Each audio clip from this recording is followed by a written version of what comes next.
मेरे प्यारे दोस्तों, आओ चले एक और नई दिलचस्प भरी सपनों की दुनिया में।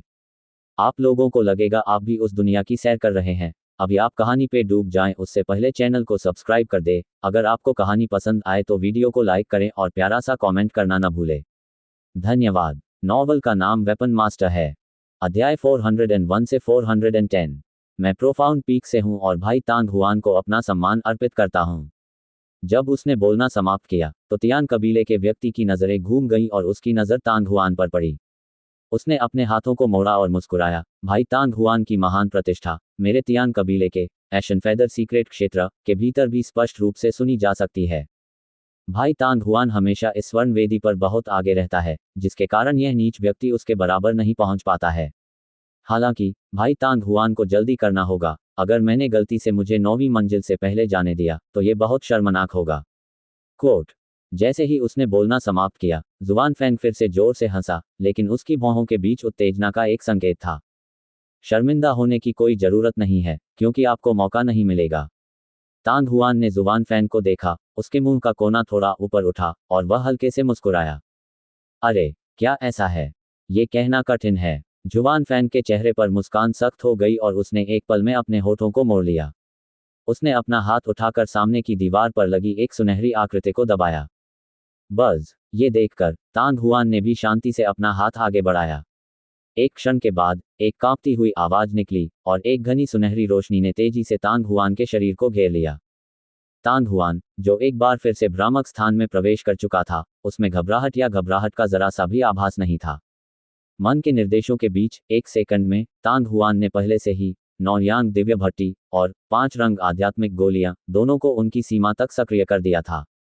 आत्मा की गोली के अंदर 5 तत्वों ने चक्कर लगाया और एक अजीब सी लहर बाहर की ओर फैल गई। अगले ही पल तांग हुआन की आत्मा खींची हुई प्रतीत हुई और आत्मा की गोली के साथ सामंजस्य स्थापित करते हुए तेजी से उतार चढ़ाव करने लगी। जब वह 9वें चरण के मार्शल सेंट तक पहुंच गया तो उसकी आत्मा और स्पिरिट पैलेट्स के बीच एक अजीब संबंध प्रतीत होने लगा। यदि वह एक मजबूत आभा को संघनित करना चाहता था तो उसकी आत्मा और आत्मा छर्रों को एक साथ काम करना होगा।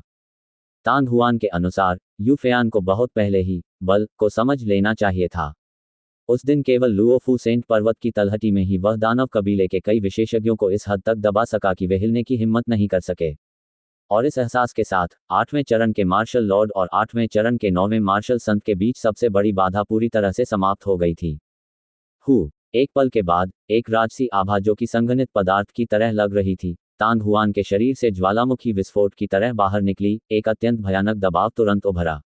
लेकिन उसी समय विरोधी स्टेज 9 गोल्डन मैन ने भी एक अत्याचारी आभा और दबाव जारी किया। खनक खनक खनक खनक खनक खनक। पिछला अध्याय अगला अध्याय। बूम। ऐसा लग रहा था मानो 2 विशाल लहरें एक दूसरे से टकरा गई हों। धरती को हिला देने वाली आवाजों के बीच अंतरिक्ष तेजी से विकृत हो गया, मानो ये भ्रामक स्थान भी टूटने वाला हो। सैकड़ों असफलताओं से गुजरने के बाद वह अंततः अपनी क्षमता के साथ लड़ने में सक्षम हो गया। स्टेज 9 गोल्डन मैन की प्रभावशाली आभा और जबरदस्ती का विरोध करने में सक्षम होने के लिए जब तांग हुआन ने उससे लड़ाई की तो उसे अब अपने अंगों द्वारा प्रतिबंधित महसूस नहीं हुआ और ऐसा लगा जैसे उसके शरीर पर एक बेड़ी थी। अभी तांग हुआन और स्टेज 9 गोल्डन मैन पहले से ही एक ही ऊंचाई पर खड़े थे। वह अंततः एक जोरदार लड़ाई लड़ सकेगा। इसे लें। तांग हुआन जोर से हंसा। उसके हाथों में मौजूद ड्रैगन और फीनिक्स लांस पहले ही दहाड़ कर बाहर आ चुके थे, जिससे उसके भीतर गर्मी बढ़ गई थी। स्वर्ण वेदी का 9 स्तर। बज़। एक बार फिर तीव्र झटके महसूस हुए और जुबान फैंग का शरीर अंततः सुनहरी रोशनी से ढक गया। हालांकि 1 या 2 सांसों के अंतराल में ही प्रकाश तेजी से फीका पड़ गया और उसकी आकृति एक बार फिर प्रकट हो गई। उनका अतुलनीय सुंदर चेहरा आश्चर्य और अवर्णनीय भावनाओं से भरा हुआ था। वह ऐसे ही असफल हो गया। वह कैसे संभव है? जुबान फैंग ने तांग हुआन को देखा, जिसका शरीर पलक झपकते ही कुछ ही दूरी पर सुनहरे प्रकाश से चमक रहा था, और फिर उसने अपने सामने दीवार पर सुनहरे रंग की आकृति को देखा। उसे लगा कि उसका पहला प्रयास विफल हो सकता है, लेकिन यह एक भयंकर युद्ध के बाद ही विफल होगा, वह भी उतनी गहनता से नहीं जितनी कि अब है। भ्रामक स्थान में प्रवेश करने के बाद उसे हिलने का भी समय नहीं मिला, इससे पहले कि उसका पूरा शरीर फट गया और हवा में गायब हो गया। बच्चे, तुम्हें कैसा लग रहा है? काफी देर के बाद एक उपहासपूर्ण आवाज ने जुबान फैंग को जगाया। पलक झपकते ही उसने मानव कुल के नीले कपड़े पहने युवक को देखा जो 9वीं मंजिल तक उसके पीछे पीछे आ रहा था। उसके शब्द सुनकर जुबान फैंग का सफेद और जैद जैसा चेहरा तुरंत अस्थिर हो गया। एक ठंडी सांस के साथ जुबान फैंग की दाहिनी हथेली एक बार फिर दीवार को छू गई। लगभग आधे पौने घंटे बाद उन्हें एक और विफलता का अनुभव हुआ। प्रक्रिया लगभग पहले जैसी ही थी। इससे पहले कि वह कोई कदम उठाता, उसे पहले ही भ्रमात्मक अंतरिक्ष में स्टेज 9 के गोल्डन मैन द्वारा मार दिया गया। जब वह होश में आया तो उसने देखा कि नीले कपड़े पहने युवक उसकी ओर उपहास भरे चेहरे से देख रहा था। वह अपने को राख जैसा हो जाने से नहीं रोक सका। इस समय उसे अंततः समझ में आया कि तांग हुआन इतने लंबे समय तक स्वर्ण वेदी की 9वीं मंजिल पर क्यों रुका था। हालांकि समझना एक बात थी और ऐसा कर पाना दूसरी बात थी। आखिरकार जो बातें वह जानता था वे उसके वरिष्ठ के स्पष्टीकरण से आई थीं, उसकी अपनी समझ से नहीं। मायावी अंतरिक्ष में भले ही उसके पास 9वें चरण के विधि संत की साधना थी, वह संगत शक्ति प्रदर्शित करने में असमर्थ था, इसलिए उसके लिए वास्तविक 9वें चरण के विधि संत के बराबर होना स्वाभाविक रूप से असंभव था। उसने पलक झपकते ही तांग हुआन की ओर देखा। ये देखकर कि वह अभी भी भ्रामक अंतरिक्ष में डूबा हुआ था, जुबान फैंग की आंखें चमक उठीं। जब उसने पहली बार स्वर्ण वेदी के 9वें स्तर पर प्रतिद्वंद्वी को सक्रिय करने की कोशिश की तो तांग हुआन पहले से ही ऐसी स्थिति में था। अब वह दूसरी बार असफल हो गया था, लेकिन तांग हुआन अभी भी उसी स्थिति में था। उल्टी गिनती शुरू होते होते 1/4 घंटे से अधिक समय बीत चुका था और तांग हुआन अभी भी अपने प्रतिद्वंद्वी से लड़ रहा था। क्या यह संभव था कि वह इस परीक्षण को पास कर सके? यदि सचमुच ऐसा होता तो उसके पास कोई आशा नहीं होती। जैसे ही जुबान फैंग की अभिव्यक्ति बदली, तांग हुआन का शरीर थोड़ा कांप उठा क्योंकि उसके शरीर पर सुनहरा प्रकाश दीवार में वापस चला गया। वह असफल हो गया था। अभी भी एक मौका था। जब जुबान फैंग ने यह देखा तो उसने अपने हाथ ताली बजाई और हंसने की इच्छा को दबाया। बस थोड़ा सा और। तांग हुआन निराश नहीं हुआ, वह केवल हल्का सा मुस्कुराया और अपनी आंखें हल्की सी बंद करके पैर मोड़कर बैठ गया। उसके दिमाग में ज्वलंत इंद्रधनुष भाला कला की छवि घूम गई। इस तरह की दूसरी रैंक वाली भाला कला के लिए तांग हुआन केवल 4 शैलियों को जानता था, अर्थात प्रेयरी लपटें, बीकन धुआं, लॉर्ड ड्रैगन नृत्य और गहन अग्नि परिवर्तन। 5वीं शैली सूर्यास्त की लपटें और 6ठी शैली ज्वलंत इंद्रधनुष। अपना अभ्यास जारी रखने से पहले तांग हुआन ने पहले 5वें रूप की सफलतापूर्वक साधना करने और फिर 6ठे रूप का उचित ढंग से अभ्यास करने का निर्णय लिया। बल को समझने के बाद भी इसका अंत असफलता में हुआ। इससे तांग हुआन को यह समझ आ गया कि अब उसे अधिक मजबूत युद्ध कौशल की आवश्यकता है। वह पहले से ही 8वें चरण का मार्शल लॉर्ड था और पूरी तरह से फायरी सोलर की खेती कर सकता था। खेती की इस प्रक्रिया में लंबा समय लग सकता है। हालांकि यदि किसी के पास और भी मजबूत युद्ध कौशल नहीं है तो भले ही वह कोशिश करे, जीतना मुश्किल होगा। जहां तक अन्य 2 लोगों का प्रश्न है जो पहले से ही स्वर्ण वेदी के 9 स्तर पर थे, तांग हुआन को इसकी परवाह नहीं थी। ये परीक्षा पास करना इतना आसान कैसे हो सकता है? अपने विचारों के बीच में तांग हुआन ने पहले ही अपने दिल को शांत कर लिया था और भाला कला, गिरते सूर्य की ज्वलंत सौर लपटें की गहनता पर विचार करना शुरू कर दिया था। यह महसूस करते हुए कि स्वर्ण वेदी के 9वें स्तर की कठिनाई उसकी कल्पना से कहीं परे थी, जुबान फैंग ने अंततः अपनी मनस्थिति को ठीक किया। पास ही खड़े नीले कपड़े पहने युवक की तरह वह भी बार बार प्रयास करने लगा। हर असफलता के बाद वे तांग हुआन की तरह ही लगातार चिंतन करते और अपनी गलतियों से सीखते रहते। तांग हुआन का ध्यान पूरी तरह से ज्वलंत इंद्रधनुष भाला कला पर केंद्रित था। लंबे समय तक इसका ध्यानपूर्वक अध्ययन करने के बाद उसने सीधे स्वर्ण वेदी के 9वें स्तर पर अभ्यास करना शुरू कर दिया। सूर्य अंतरिक्ष में जब तक वह दूसरों के साथ लड़ाई नहीं करता, उसे अपने युद्ध कौशल का उपयोग करते समय मारे जाने की चिंता नहीं करनी पड़ती। वह नहीं जानता था कि 7 शानदार सितारा प्लेट ने यह कैसे किया। उसे तो बस यही महसूस हुआ कि इस जगह के हर कोने पर 2 आंखें नजर रख रही हैं। तांग हुआन ने यह भी अनुमान लगाया कि यह 7 शानदार सितारा प्लेट उस रक्तवर्ण तलवार के समान थी जिसे उसने गढ़ा था, जिसमें एक कलाकृति आत्मा थी। समय उड़ गया। अनजाने में ही 9वीं मंजिल पर लोगों की संख्या 6 हो गई थी। तांग हुआन, प्रोफाउंड पीक और नीले कपड़े पहने युवक के अलावा वहां 3 और लोग थे। मानव कबीला, तियान कबीला और मानव कबीला उनमें से एक थे और उनमें से लगभग सभी 8वें चरण के शिखर पर विशेषज्ञ थे। इस बार मैं निश्चित रूप से जीतूंगा। जुबान फैंग, जो मूर्ति की तरह जमीन पर पैर फैलाकर बैठा था, अचानक उछला और क्रूरतापूर्वक अपनी मुट्ठी घुमाए। उसके सामने उसने 20 से अधिक सांसों तक धैर्य रखा था और यद्यपि अंत में वह पराजित हो गया था, फिर भी उसका आत्मविश्वास काफी बढ़ गया था। जुबान फैंग, आपने ये दर्जनों बार कहा है। कुछ मीटर दूर नीले कपड़े वाला युवक अचानक अजीब तरह से हंसा और बोला। वह जुबान फैंग से अलग था।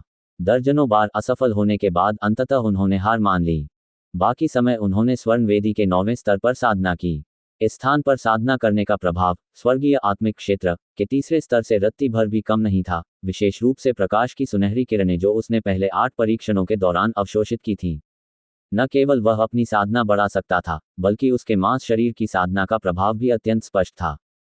दर्जनों बार लुओ जिनकोंग, भले ही मैं इस बार फिर से असफल हो जाऊं, फिर भी मैं तुम जैसे काहे से बेहतर हूं जो रुकना नहीं जानता। मैं अपनी सीमाएं जानता हूं। नीले कपड़े पहने युवक लुओ जिनकोंग जोर से हंसा। कुछ लोगों के विपरीत, आप हमेशा अपने आप को अधिक आंकते रहते हैं। आप। जैसे ही वह जवाब देने वाला था, उसने अचानक अपनी आंखों के कोने से देखा कि तांग हुआन ने अपने युद्ध कौशल का अभ्यास रोक दिया था और गोल वेदी की 9वीं मंजिल पर दीवार के सामने खड़ा था। वह अपने दिल की धड़कन बढ़ने से खुद को रोक नहीं सका, और अब उसे लुओ जिनकोंग के साथ झगड़ा करने की कोई परवाह नहीं थी। यह शायद आखिरी बार होगा। तांग हुआन के मुंह के कोने पर मुस्कुराहट उभरी, उसकी दोनों आंखें उसके आसपास घूम गईं, और फिर एक बार फिर उसके सामने दीवार पर बनी सुनहरी आकृति पर टिक गईं। अगले ही पल, तांग हुआन ने एक गहरी सांस ली, और उसकी दाहिनी हथेली बिजली की गति से बाहर निकली। स्वर्ण वेदी के 9वें स्तर पर, बाकी लोगों ने तुरंत तांग हुआन द्वारा उत्पन्न हंगामे को नोटिस किया। उसने तांग हुआन से पहले कदम बढ़ाया, लेकिन उसकी हथेली के नीचे की सुनहरी आकृति नहीं हिली, जबकि तांग हुआन सबसे अंत में हिली। उसने कई बार अनुमान लगाने की कोशिश की थी, लेकिन चाहे वह कितनी भी कोशिश कर ले, वह समझ नहीं पाया कि तांग हुआन अपने विरोधियों को इतनी जल्दी कैसे ट्रिगर कर सकता है और भ्रामक स्थान में प्रवेश कर सकता है। इसके अलावा, उन्हें और तीनों कुलों के अन्य विशेषज्ञों को ऐसा करने में सक्षम होने के लिए लंबे समय तक प्रयास करना पड़ा। अपने दिल में कुछ बार भयंकर रूप से कोसने के बाद, जुआन फेंग अंततः शांत हो गया। लुओ जिनकोंग और किनारे खड़े अन्य लोग एक दूसरे को देखने से खुद को रोक नहीं पाए। लुओ जिनकोंग के बाद 8वें चरण के शिखर पर पहुंचे 3 विशेषज्ञों ने भी कुछ प्रयासों के बाद हार मान ली। यह निराशाजनक था कि तांग हुआन द्वारा कई 100 बार प्रयास करने के बाद भी वे स्वर्ण वेदी के 9वें स्तर तक ही पहुंच पाए थे। यदि तांग हुआन जैसे लोग होते, तो शायद उनमें अभी भी उसके खिलाफ प्रतिस्पर्धा करने का मूड होता। हालांकि, वर्तमान स्थिति ने उन्हें थोड़ा भी आत्मविश्वास नहीं दिया। लंबे अंतराल के बाद तांग हुआन को फिर से आगे बढ़ते देख, उनमें से कुछ को ये पूर्वाभास हो गया था कि सूर्य आत्मा शरीर का स्थान बहुत जल्द ही पता चल जाएगा। इस समय, उस भ्रामक स्थान के अंदर, जिसमें तांग हुआन था, एक तीव्र युद्ध छिड़ गया था। झनकार, क्लैंग, दोनों भाले आश्चर्यजनक गति से एक दूसरे से टकराए। हर बार जब वे टकराते थे, तो एक भयंकर और हिंसक शक्ति की एक उग्र लहर की तरह बाहर निकलती थी, और चीख पुकार की परत दर परत सभी दिशाओं में उड़ जाती थी। जोरदार विस्फोटक ध्वनियां गड़गड़ाहट जैसी थीं, जो भयावह लहरों के साथ मिलकर इस छोटे से क्षेत्र में आगे पीछे उठ रही थीं।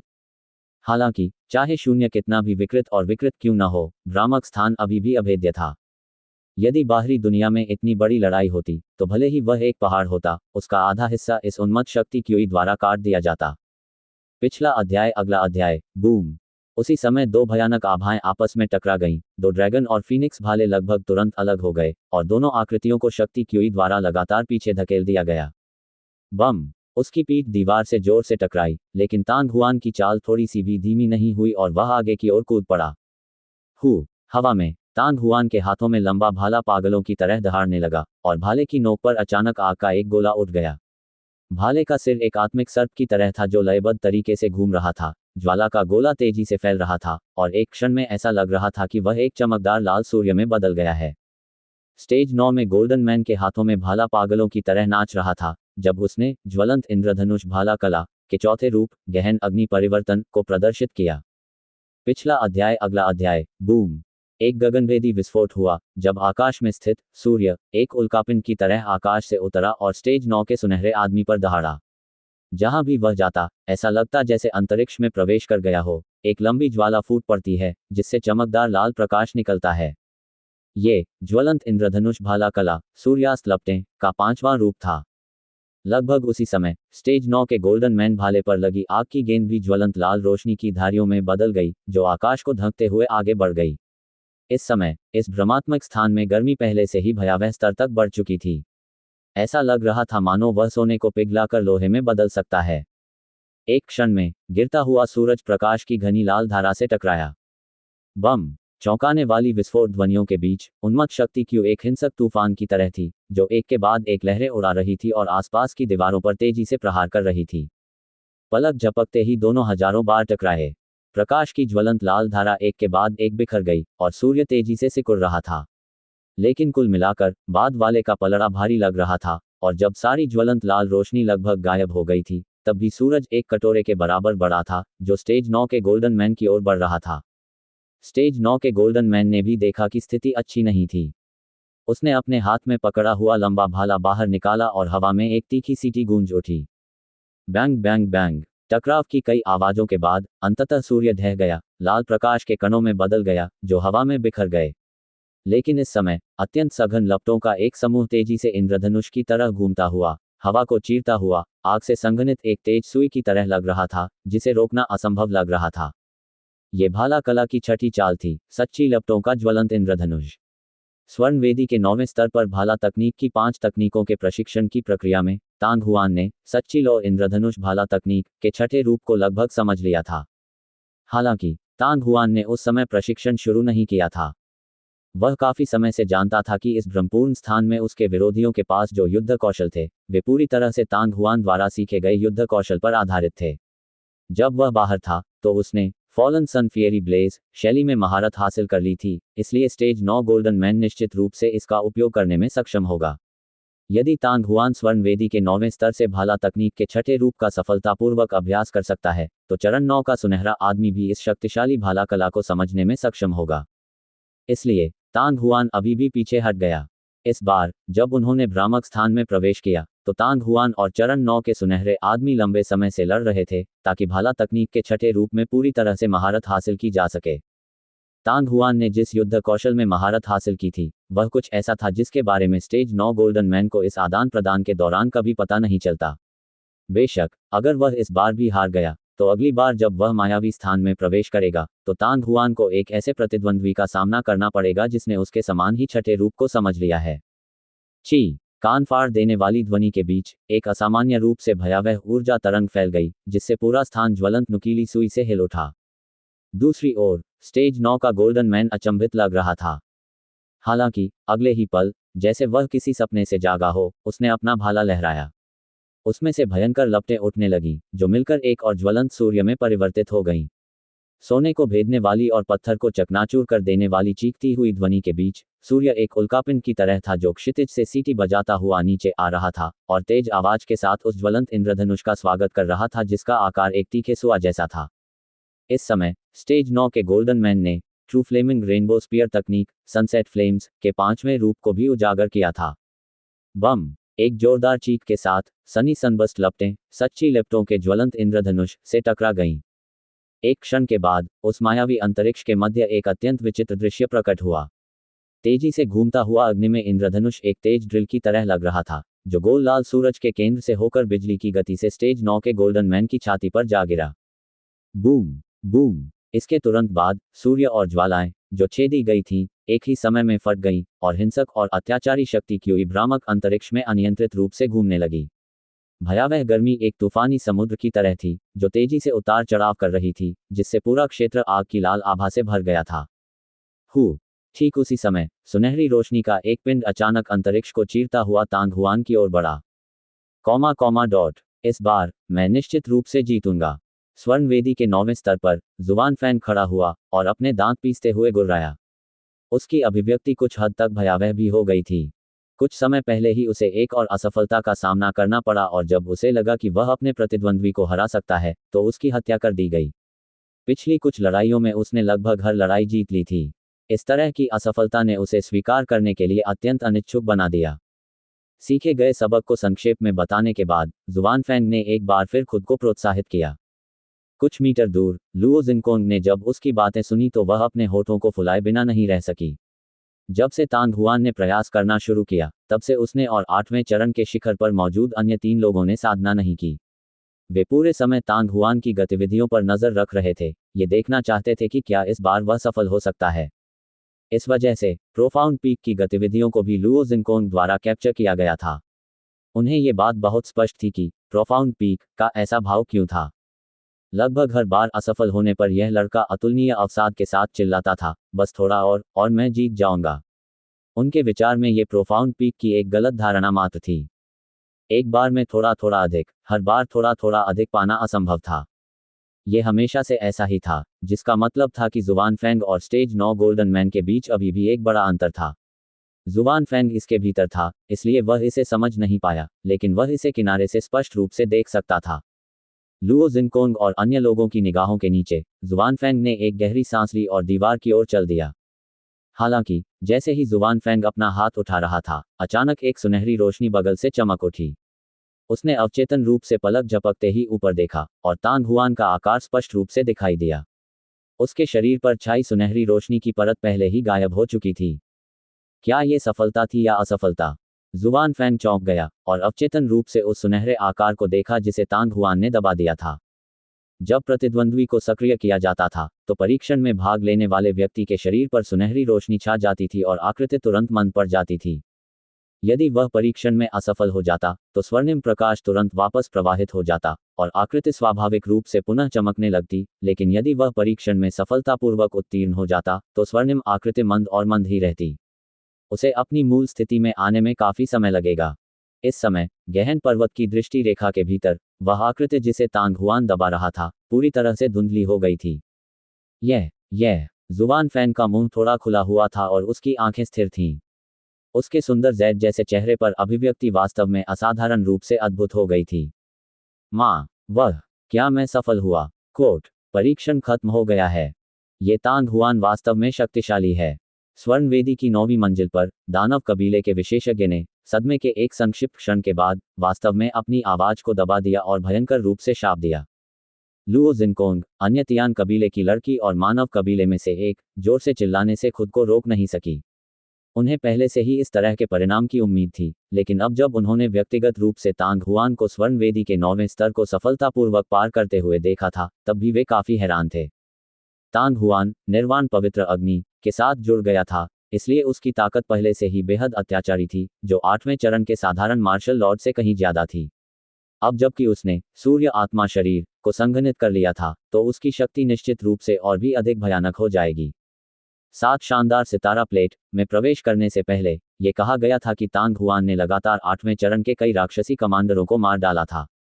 7 शानदार सितारा प्लेट छोड़ने के बाद 8वें चरण का कोई भी मार्शल लॉर्ड, मैजिक सेक्ट या डेमोनिक कमांडर तांग हुआन के लिए एक मैच नहीं होगा, अगर उसे भविष्य में स्टेज 9 मार्शल सेंट में पदोन्नत किया गया। टीएसके वे तो हैरान थे ही, उनके दिल ईर्ष्या और जलन से भर गए थे।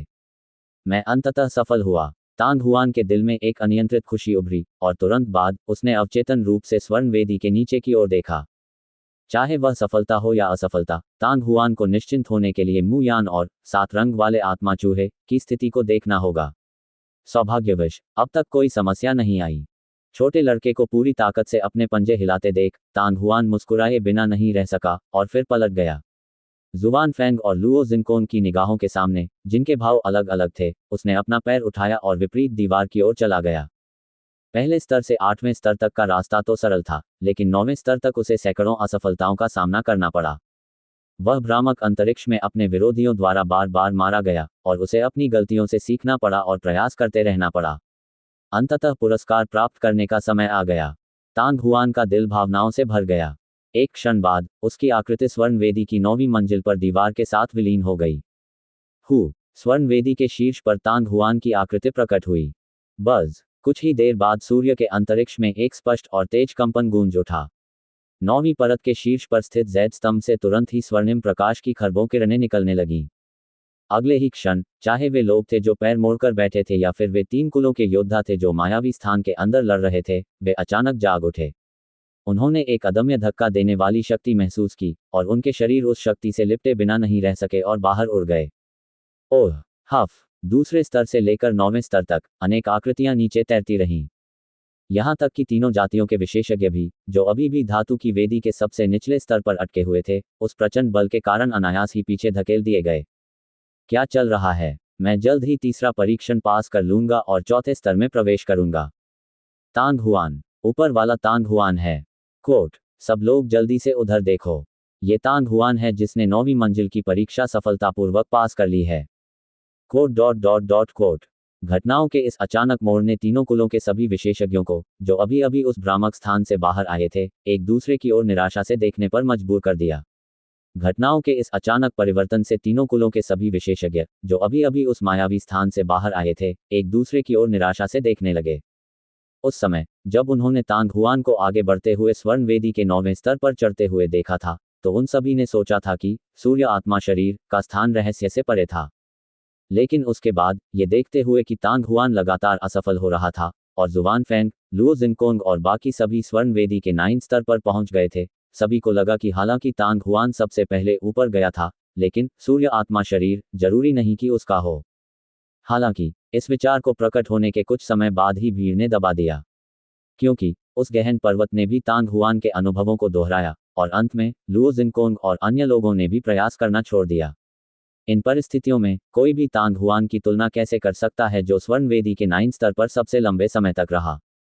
अब सूर्य आत्मा शरीर के लिए प्रतियोगिता समाप्त हो गई थी। तांग हुआन वास्तव में विजेता था। ये फिर से तांग हुआन है। हालांकि जिसने सूर्य आत्मा शरीर प्राप्त किया वह मैं नहीं था, फिर भी ये हमारा मानव कबीला है। कोट, ये तो बस एक सूर्य आत्मा शरीर है, इसमें बड़ी बात क्या है? मैं ये नहीं मानता कि ये तथाकथित सूर्य आत्मा शरीर हमारे दानव कबीले की शरीर शोधन तकनीकों से अधिक शक्तिशाली है। कोट, दानव कबीले की शारीरिक तड़का तकनीक। ऐसा कहा जाता है कि 7 शानदार सितारा प्लेट की उपस्थिति से पहले दानव कबीले के तथाकथित विशेषज्ञों की एक बड़ी संख्या को तांग हुआन ने चाकू मारकर मार डाला था। कोट कोट लगभग बिना किसी चेतावनी के स्वर्ण वेदी के चारों ओर एक के बाद एक तीव्र शाप और अपमान गूंजने लगे। कोलाहल के कारण पूरा स्थान कांप उठा। अचानक सूर्य अंतरिक्ष के अंदर बारूद की गंध भर गई। हालांकि चाहे वह मानव कबीले हों या दानव कबीले या तियान कबीले जो कभी कभी आपदा से प्रभावित होते थे, उनमें से किसी ने भी कोई कदम उठाने की हिम्मत नहीं की। इस समयावधि के दौरान लगभग 10 लोग पहले से ही 7 रंग वाले आत्मा माउस के पीछे पड़े थे और उन्हें सूर्य अंतरिक्ष द्वारा इस दुनिया से पूरी तरह से मिटा दिया गया था। चीख चीख, उसकी आंखें लगातार इधर उधर घूम रही थीं और वह अपने आसपास की गतिविधियों पर ध्यान दे रहा था। उसका छोटा शरीर पहले ही अनगिनत बार फैल चुका था। उसने लॉकी और जेड की बोतल को अपनी बाहों में कसकर पकड़ रखा था ताकि कोई उसका फायदा न उठा सके। बज़, अचानक हवा में एक और जोरदार कंपन हुआ और स्वर्ण वेदी के आसपास का वातावरण शांत हो गया। सभी ने अवचेतन रूप से आवाज के स्रोत की ओर देखा और देखा कि 9 स्तरीय वेदी एक जीवित प्राणी में परिवर्तित हो गई थी। सुनहरे प्रकाश के बड़े बड़े टुकड़े ऊपर की ओर चीखते रहे। पलक झपकते ही पूरी स्वर्ण वेदी अंधकार में और उदास हो गई। तांग हुआन पहले से ही जेड स्तंभ के सामने चुपचाप अपना भाला रखकर बैठ गया था। कुछ ही देर बाद प्रकाश की एक अत्यंत घनी सुनहरी धारा आगे बढ़ी, जिसने उसे कई परतों में ढक लिया। दूर से देखने पर वह एक विशाल सुनहरे कोकून जैसा दिखता था। फुट विज 7 शानदार सितारा प्लेट के मध्य में एक छेद से कुछ आकृतियां उभरी। उंगली के एक झटके के बाद उनके पैर जमीन पर आ गए और वे सभी 3 दानव कुलों से थे। सूरज सफेदी, ये वास्तव में 7 शानदार सितारा प्लेट है। कोट, उसके शरीर के बालों में चमकदार सुनहरा रंग झलक रहा था। उसका शरीर 3 मीटर लंबा था और अत्यंत मजबूत था। उसके चारों अंगों की मांसपेशियां मुड़ी हुई थीं और उसका पूरा शरीर विस्फोटक शक्ति से भरा हुआ प्रतीत होता था। बड़े भाई फेनलेई, हम कहाँ जा रहे हैं? एक राक्षस ने भी मुस्कुराते हुए कहा। जाओ सूर्य अंतरिक्ष में, अवश्य। थंडर बनिंग नामक मांसल आदमी जोर से हंसा। वह अप्रत्याशित रूप से मांस के पहाड़ की तरह आगे बढ़ता हुआ बड़े बड़े डग भरता हुआ आगे बढ़ा। मात्र 10 सांसों में वह और सूर्य का द्वार पहुंच चुके थे, फिर भी उसके कदम अभी भी नहीं रुके। बम, एक क्षण बाद जलता हुआ थंडर, जो मेहराबदार दरवाजे में घुसा था, एक अतुलनीय रूप से मोटी दीवार से टकराया और वह तुरंत वापस उछल गया। वास्तव में दृढ़ खड़े होने से पहले इसे 1 दर्जन से अधिक कदम उठाने पड़े। इस तरह के दृश्य को देखकर फेनलेई स्तब्ध रह गई। क्या हो रहा है? क्या मैं अंदर नहीं जा सकती? भाई देखो, सूर्य, चंद्र, लाल वानर और चेन जिंग अभी भी जीवित हैं। अभी भी ताइबाई, स्टार सीजर और स्टार सीजर से आवाजें आ रही हैं। एक ईगलमैन लड़की चिल्लाई। कोई हलचल नहीं है। क्या ऐसा इसलिए हो सकता है कि वहां पहले से ही एक आत्मा शरीर मौजूद है और ये हलचल इसलिए हो रही है क्योंकि आत्मा शरीर अभी तक वापस नहीं आया है? राक्षस ने अजीब आवाज में कहा। यही होगा, फेनलेई ने बेरहमी से अपना सिर पीटते हुए झल्लाहट भरे स्वर में कहा। कितना अफसोस है, हम बहुत देर से आए। भूल जाओ। चूंकि मैं सूर्य के द्वार में प्रवेश नहीं कर सकता, तो मैं सर्वोच्च श्वेत द्वार पर जाऊंगा। मुझे आश्चर्य है कि ताइबाई आत्मा शरीर और सूर्य आत्मा शरीर के बीच तुलना कैसी होगी। कोट। जैसे ही वह बोल रहा था, फेनलेई ने अपनी दिशा बदल ली थी और तेजी से ताइबाई गेट की ओर बढ़ गया था। राक्षसी आदमी और ईगलमैन तुरंत ऊपर पहुंचे। कुछ ही देर बाद तीनों आकृतियां ताइबाई गेट में गायब हो गईं। इन 3 दानव कुलों के बाद 3 परिवारों के विशेषज्ञ भी थे जो एक के बाद एक दिखाई दिए। हालांकि वे केवल 3 स्थानों ताइबाई, ट्विलाइट और स्टार सीजन में ही प्रवेश करने का विकल्प चुन सकते थे। सूर्य के अंतरिक्ष में वह लड़ाई जो बाहरी दुनिया में भीषण युद्ध छेड़ने के लिए पर्याप्त शक्तिशाली थी, पहले ही समाप्त हो चुकी थी। लगभग सभी लोग गोलाकार वेदी के नीचे पैर मोड़कर बैठे थे और शांतिपूर्वक साधना कर रहे थे। अब चूंकि सूर्य आत्मा शरीर उनका था, भले ही वे वहां चले गए, उनका कोई मतलब नहीं होगा। इस समय वे सूर्य स्थान को भी नहीं छोड़ सकते थे, इसलिए वे केवल खेती कर सकते थे। स्वर्ण वेदी के शीर्ष पर एक सुनहरी रोशनी अभी भी पहले की तरह चमक रही थी। जेड स्तंभ के सामने विशाल सुनहरा कोकून एक मूर्ति की तरह गतिहीन था, लेकिन विशाल सुनहरे कोकून के अंदर तांग हुआन एक तरह के अतुलनीय चमत्कारी परिवर्तन में डूबा हुआ था। वेंग वेंग। गहरी और तीव्र भेदक ध्वनियां जो कभी कभी उसके पीछे स्थित जेड स्तंभ से फूटती और विशाल कोकून को भेदती, एक अदृश्य शक्ति तांग हुआन के शरीर में लहर की तरह बह जाती। हर बार ऐसा होने पर घने सुनहरे क्यूई का एक बड़ा क्षेत्र विशाल कोकून से अलग हो जाता और तेजी से तांग हुआन के अंगों और अवयवों में घुस जाता। अनजाने में तांग हुआन की हड्डियां, मांसपेशियां और खून धीरे धीरे सोने में रंग रहे थे। जैसे जैसे तांग हुआन का शरीर लगातार रूपांतरित होता गया, विशाल कोकून धीरे धीरे सिकुड़ता गया। अज्ञात समय बीतने के बाद 9वीं मंजिल में स्वर्ण वेदी के शीर्ष को अत्यंत पतले सुनहरे कोकून के माध्यम से धुंधला धुंधला देखा जा सकता था और अंदर तांग हुआन की आकृति को देखा जा सकता था, जो पैर मोड़कर बैठी हुई थी। Tusk tusk. तांग हुआन की सन स्पिरिट बॉडी शायद सफलतापूर्वक संघनित होने वाली है ना। सूर्य अंतरिक्ष के किनारे पर एक मानव कबीला जो अभी अभी साधना से जागा था, अवचेतन रूप से ईर्ष्या से भरे चेहरे के साथ स्वर्ण वेदी के सबसे ऊंचे बिंदु को देख रहा था। इस आदमी का भाग्य बहुत अच्छा है, बगल में खड़े तियान कबीले के एक व्यक्ति ने उत्तर दिया। मैं भाग्य पर भरोसा नहीं कर रहा हूं, मैं ताकत पर भरोसा कर रहा हूं। मानव कबीले को होश आया, लेकिन यह सुनकर वह खुद को रोक नहीं सका। क्या आपके तियान कबीले का जुबान फैंग भी 9वीं मंजिल पर नहीं पहुंच गया है? दुर्भाग्य से उसकी ताकत पर्याप्त नहीं थी और वह इतने लंबे समय के बाद भी तांग हुआन की परीक्षा पास करने में असमर्थ था। कोट। 1 साल लगभग पूरा हो गया है।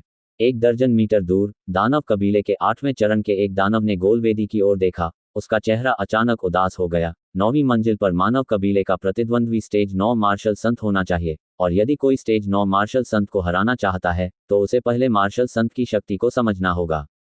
तांग हुआन ने 9वीं मंजिल की परीक्षा पास कर ली है, इसलिए निश्चित रूप से उसे सत्ता और प्रभाव की गहरी समझ है। इसका मतलब यह है कि 8वें चरण से लेकर 9वें चरण तक मार्शल सेंट तक उनके रास्ते में अब कोई बाधा नहीं है। आपका मतलब है कि तांग हुआन सूर्य आत्मा शरीर को संघनित करने के बाद वह किसी भी समय स्टेज 9 मार्शल सेंट तक चढ़ सकता है। 8वें चरण का एक वेयरवुल्फ धीरे से चिल्लाया। उसकी आंखें भय से भरी हुई थीं। केवल वह ही नहीं, आसपास के अन्य दानव कबीले भी घबरा गए। बिल्कुल, स्टार प्लेट छोड़ने के बाद यदि हम अभी भी उसी स्थान पर हैं तो हमें अलग हो जाना चाहिए और जितनी जल्दी हो सके लुओफू सेंट पर्वत पर वापस लौटना चाहिए। हालांकि आपको ज्यादा चिंता करने की जरूरत नहीं है।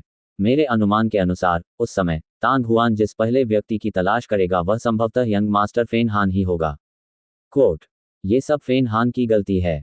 यदि वह म्यू यान को मारना नहीं चाहता था तो वह ऐसा कुछ नहीं करता और वह हमें इतनी बड़ी क्षति नहीं पहुंचाता। इस बार भले ही वह तांग हुआन की पकड़ से बच निकले और वापस शांत महाद्वीप लौट आए, लेकिन युवा मास्टर का उसका पद लगभग समाप्त हो जाएगा। कोट। इतने सारे सम्राट फेन हान और फेन लेई को मूल रूप से दानव भगवान का पद प्राप्त करने की सबसे अधिक संभावना थी, लेकिन अब मुझे डर है कि केवल यंग मास्टर फेन लेई ही बचे हैं। कोट। बज़। इसी समय बिना किसी चेतावनी के एक धीमी और गहरी आवाज गूंजी। ऐसा लग रहा था मानो ये सीधे सभी की आत्माओं की गहराई में गूंज रहा हो। इस समय चाहे वे एक दूसरे से कानाफूसी कर रहे लोग हों या तीनों कुलों के विशेषज्ञ जो साधना में लीन थे, हर कोई चौंक कर जाग गया था। इसके तुरंत बाद सभी को महसूस हुआ कि उनके पैरों के नीचे की जमीन थोड़ी सी हिल रही थी। क्या 1 साल हो गया है? समय सीमा समाप्त हो गई है। कोट। अंधेरे में वीर को ऐसा लग रहा था जैसे कि उन्होंने 7 शानदार सितारा प्लेट की एक झलक देख ली है जो बंद होने वाली थी। वे सभी एक ही समय में खड़े हो गए। स्वर्ण वेदी के 9वें स्तर पर स्वर्ण आभा उसके शरीर में प्रवेश कर गई और विशाल स्वर्ण कोकून जिसने उसे अपने घेरे में ले रखा था अंततः गायब हो गया। वर्तमान तांग हुआन अपने पिछले जन्म में बुद्ध की मूर्ति की तरह था। न केवल उसकी खुली त्वचा में सुनहरी चमक थी, बल्कि एक सुनहरी रोशनी उसके कपड़ों के माध्यम से भी फैल रही थी। तांग हुआन ने अचानक अपनी आंखें खोली और राहत की सांस ली। उसके चेहरे पर अनायास ही एक मुस्कान उभर आई और थोड़ी देर बाद उसके शरीर की सतह से निकलती सुनहरी रोशनी तुरंत गायब हो गई। उसकी त्वचा पर सुनहरा प्रकाश भी धीरे धीरे फीका पड़ रहा था और कुछ ही देर बाद तांग हुआन की शक्ल सामान्य हो गई। सूर्य आत्मा शरीर वास्तव में जादुई है।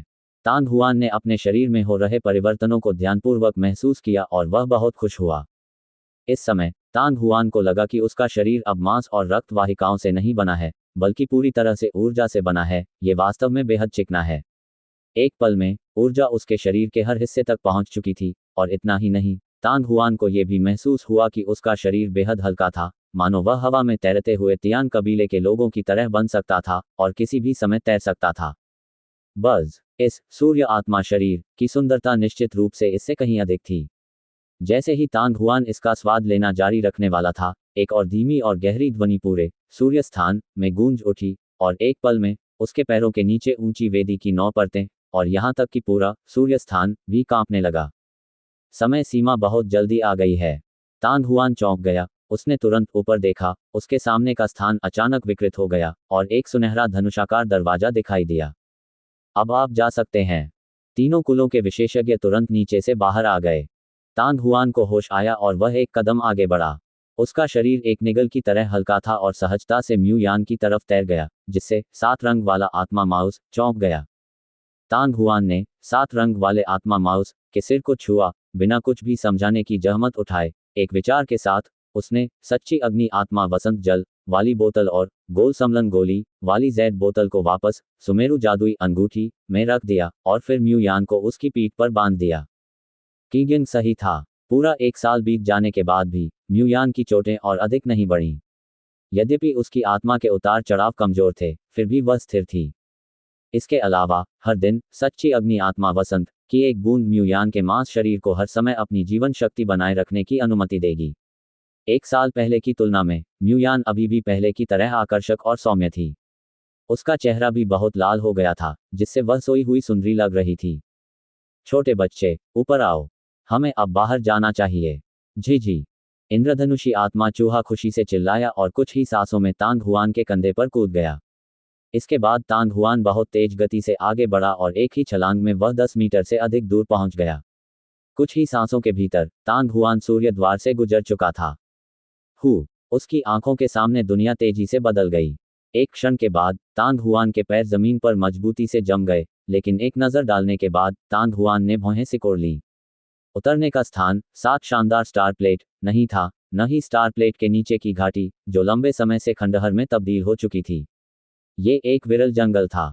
हालांकि पलक झपकते ही तांग हुआन को आकाश में चमकते प्रकाश के कुछ परिचित स्तंभों की झलक मिल गई।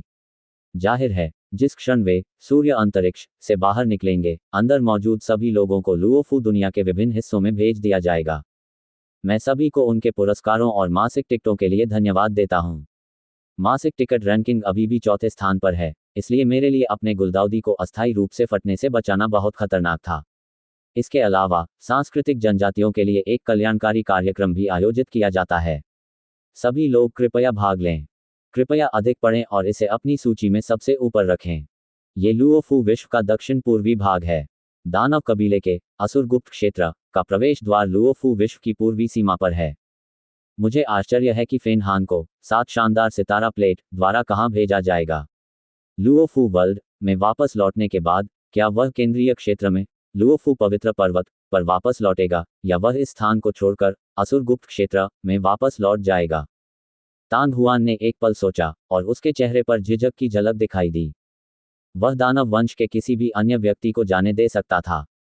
केवल फेन हान ही उससे जल्द से जल्द छुटकारा पा सकेगा। उस दिन घाटी में यदि घटनाओं में अचानक परिवर्तन न होता, तो फेन हान बहुत पहले ही उसके भाले के नीचे का भूत बन चुका होता। इसके बाद 7 शानदार सितारा प्लेट पर फेन हान आपदा से बच गया था। अब जब वह स्टार प्लेट से बाहर आ गया था, तांग हुआन उसे जाने नहीं देना चाहता था। छोटे बदमाश, क्या तुम्हें लगता है कि वह कमीना पूर्व की ओर असुर रहस्य क्षेत्र की ओर जाएगा या केंद्र में लुओफू पवित्र पर्वत की ओर जाएगा। तांग हुआन की भौहें फड़कने के अलावा कुछ नहीं कर सकी। उसने अचानक अपनी छाती से रेंग कर निकले 7 रंग वाले आत्मा चूहे की ओर देखा और पूछा, चीख चीख। ये सुनकर छोटे लड़के ने अपना सिर खुजलाने के लिए अपना छोटा पंजा आगे बढ़ाया और उसने धीरे से पुकारा। ऐसा लग रहा था कि वह कुछ समझ नहीं पा रहा था। ये देखकर तांग हुआन अपनी हंसी रोक नहीं सका। ये रेनबो स्पिरिट माउस वास्तव में ट्रैकिंग में निपुण था, लेकिन यह फिर भी स्थिति पर निर्भर करेगा। यदि फेन हान कुछ समय पहले इस स्थान से गुजरा होता तो रेनबो स्पिरिट माउस स्वाभाविक रूप से फेन हान की गंध का अनुसरण करके उसके निशान को जल्दी से ट्रैक करने में सक्षम होता। इस समय तांग हुआन को अचानक एक और समस्या का ख्याल आया। 1 साल से भी अधिक समय पहले इस छोटे से साथी ने उसे लुओफू पवित्र पर्वत के पास कैसे पाया। हालांकि वह उसकी गंध से परिचित था, म्यूयान को यह भी नहीं पता था कि वह उस समय कब प्रकट होगा। जी ठीक इसी समय रेनबो स्पिरिट माउस अचानक तांग हुआन के शरीर से नीचे कूद गया। इंद्रधनुषी प्रकाश की एक लकीर की तरह वह बिजली की गति से आगे बढ़ी। इसका तांग हुआन थोड़ा चौंका। उन्होंने महसूस किया कि 7 रंग वाला आत्मा चूहा उस स्थान की ओर बढ़ रहा था जहां लुओफू दुनिया की पूर्वी सीमा पर सियान रंग का प्रकाश स्थित था, असुर गुप्त क्षेत्र के प्रवेश द्वार की ओर। क्या ऐसा भी हो सकता है कि उसे ऐसा महसूस हुआ हो कि जैसे ही वह 7 विमानों की स्टार प्लेट से बाहर निकलेगा, फेन हान वहां जल्दी से आ जाएगा। हालांकि क्या रेनबो स्पिरिट माउस किसी चीज पर भरोसा कर रहा था या ये सिर्फ उसका अंतर्ज्ञान था। पलक झपकते ही तांग हुआन विस्फोटक ढंग से आगे बढ़ चुका था। 1 वर्ष पहले जब उन्होंने मार्शल लॉर्ड के 8वें चरण में प्रवेश किया था, तब की तुलना में उनकी गति कम से कम कई गुना अधिक थी। पलक झपकते ही तांग हुआन 100 मीटर दूर पहुंच गया और उसने 7 रंग वाले आत्मा चूहे को पकड़ लिया जो तेजी से आगे उड़ रहा था। छोटे बच्चे, ऊपर आओ। जी जैसे ही तांग हुआन की धीमी चीख निकली, रेनबो स्पिरिट माउस तांग हुआन के कंधे पर वापस आ गया। दरअसल तांग हुआन असुर गुप्त क्षेत्र के प्रवेश द्वार पर जाना चाहता था, लेकिन उसे अभी भी कुछ हिचकिचाहट थी। और 7 रंग वाले आत्मा माउस की कार्रवाई उसे अपना मन बनाने में मदद करने के बराबर थी। चूंकि उसने पहले ही अपना निर्णय ले लिया था, इसलिए तांग हुआन की गति बिल्कुल भी धीमी नहीं हुई। वह छाया की तरह जंगल में तेजी से भागा। सूर्य स्थान के भीतर तांग हुआन अपना सारा ध्यान स्वर्ण वेदी की परीक्षा पास करने पर केंद्रित कर रहा था और शुरू से अंत तक उसने कभी भी जानबूझकर इसका प्रशिक्षण नहीं लिया था। लेकिन फिर भी 1 वर्ष बीत जाने के बाद तांग हुआन की साधना पहले ही 8वें चरण के शिखर पर पहुंच चुकी थी। स्वर्ण वेदी के 9वें स्तर में बल की समझ ने तांग हुआन को महसूस कराया कि अगर वह अब चरण 9 मार्शल सेंट में भाग लेता है तो उसे पहले से ही इसकी अच्छी समझ होनी चाहिए। हालांकि तांग हुआन ने इतनी जल्दबाजी में काम नहीं किया। वह अपनी साधना को चरम सीमा तक तीक्ष्ण करने तथा यू फेयन की तरह अंतिम कदम उठाने की आशा रखता था। वह पहले ही बल को अच्छी तरह समझ चुकी थी। यहाँ तक कि जब वह अभी भी 8वें चरण के शिखर पर थी, तब भी वह अपने अत्याचारी और अद्वितीय प्रभावशाली तरीके का उपयोग करने में सक्षम थी। हालांकि वह कई वर्षों तक 8वें पायदान के शिखर पर रही थी। यहाँ तक कि जब वह 7 शानदार स्टार प्लेट तक पहुंच गई थी, तब भी वह स्टेज 9 मार्शल सेंट बनने के लिए आगे नहीं बढ़ी थी। इसके पीछे कोई कारण अवश्य होगा। यू फेयन की वर्तमान उपलब्धियों के साथ यदि वह आगे नहीं बढ़ता तो भी कोई बात नहीं थी, लेकिन एक बार ऐसा हुआ तो उसकी ताकत निश्चित रूप से बेहद चौंकाने वाली होगी। Stage 9 martial saint. Tang Huan की आंखों में प्रत्याशा की अभिव्यक्ति चमक उठी, फिर भी उसके पैर बिजली की तरह तेज थे और एक अतुलनीय रूप से चौंकाने वाली गति से उस सियान इंद्रधनुष की रेखा के पास पहुंच रहे थे। लुओफू वर्ल्ड की पूर्वी सीमा पर एक सियान इंद्रधनुषी रोशनी ऊपर की ओर चमकी और आकाश को सहारा देने वाले एक विशाल स्तंभ की तरह आकाश को भेदती हुई फैल गई। इस नीले आकाश स्तंभ के सामने थोड़ी ही दूरी पर 10 मीटर ऊंचा काला मेहराबदार दरवाजा खड़ा था। मेहराबदार दरवाजे के भीतर का स्थान लगातार हिल रहा था। समय समय पर 1 या 2 आकृतियां आती और काले मेहराबदार दरवाजे में गायब हो जाती। इनमें से अधिकांश लोग दानव कबीले के लोग थे जो अभी अभी 7 ग्रहों के देवता को छोड़कर आए थे। पास के क्षेत्रों में बेतरतीब ढंग से भेजे जाने के बाद वे लुओफू पवित्र पर्वत की ओर जाने और असुर गुप्त क्षेत्र में लौटने के लिए बहुत आलसी थे। लुओफू वर्ल्ड के अंदर दिन और रात बारी बारी से बदलते रहते थे, क्योंकि हरे रंग की रोशनी कुछ 100 मीटर के दायरे में चमकती रहती थी। विज ये एक और अंधेरी रात थी और अचानक एक हल्की सी आवाज शून्य में गूंजी। अंधेरे जंगल से 5 आकृतियां बाहर निकली। वे हरे खंभे के जितना करीब पहुंचे, वे उतने ही स्पष्ट होते गए। उन्होंने देखा कि सबसे आगे से हमला करने वाला व्यक्ति वास्तव में सफ़ेद वस्त्र पहने एक अत्यंत सुंदर व्यक्ति था, जिसकी शक्ल जेड जैसी थी। उसकी गर्दन पर शल्क थे। ये स्पष्ट था कि वह दानव कबीले का एक राक्षस था। सफ़ेद कपड़े वाले आदमी के पीछे एक छोटा काला कपड़े वाला राक्षस व्यक्ति, 2 वेयरवुल्फ और एक वृक्ष व्यक्ति भी था। उन चारों की कमर पर लाल सींग थे। वे स्पष्टतः दानव कुल के 8वें चरण के राक्षसी सेनापति थे। हा, हम अंततः यहाँ आ गए। एक वेयरवुल्फ ने अपना खून से सना मुंह खोला और लगातार हंसना शुरू कर दिया। वह तांग हुआन, मुझे नहीं पता कि उसे 7 शानदार सितारा प्लेट द्वारा कहाँ भेज दिया गया था, लेकिन जब तक उसे पता चला कि हम अब लुओफू दुनिया में नहीं हैं, तब तक हम पहले से ही रसातल शहर में होंगे, शराब के घूंट पी रहे होंगे और मांस खा रहे होंगे। असुर गुप्त क्षेत्र में प्रवेश करने के बाद आपको तांग हुआन के पकड़ में आने का डर नहीं होगा। राक्षस धीमी और दबी हुई आवाज में बोला।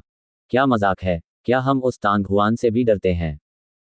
पिछले वर्ष में न केवल यंग मास्टर की शक्ति में बहुत वृद्धि हुई है, बल्कि हमारी साधना में भी बहुत वृद्धि हुई है। इस तथ्य की तो बात ही छोड़िए कि तांग हुआन के पास उसे पकड़ने की कोई उम्मीद नहीं है। अगर वह ऐसा करता भी है, तो हम उसे इस हद तक हरा पाएंगे कि उसकी माँ भी उसे पहचान नहीं पाएगी।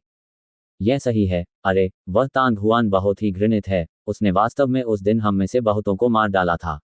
दूसरे वेयरवुल्फ की आंखों में भी एक भयावह भाव था। उसने दांत पीसते हुए कहा, अन्यथा यंग मास्टर को बूढ़े आदमी को यह समझाने के लिए एबिस सिटी में वापस जाने की जरूरत नहीं पड़ती। कोट। पांचों आकृतियां काले मेहराबदार द्वार के निकट आती गईं। अपने चारों ओर खड़े 4 लोगों की आवाजें सुनकर सफेद कपड़े पहने आदमी ने कुछ नहीं कहा, लेकिन उसके चेहरे पर एक ठंडी मुस्कान आ गई। हालांकि जब वे मेहराब से केवल 1 दर्जन मीटर दूर थे, तो अचानक मेहराब के पीछे से एक काली छाया चमक उठी। फेन हान, मैं यहाँ बहुत देर से इंतजार कर रहा हूँ। तांग हुआन। सफेद कपड़े पहने वह आदमी दानव कबीले का युवा सरदार फेन हान था। जब उसने अपने सामने खड़ी आकृति को देखा, तो वह अचानक वहीं रुक गया और उसके सुंदर चेहरे की मुस्कान तुरंत गायब हो गई। फेन हान के पीछे अन्य 4 वर्ग 1 जादुई कमांडर भी प्रतिवर्त स्वरूप रुक गए। उनकी आंखें आश्चर्य और घबराहट से चमक उठीं।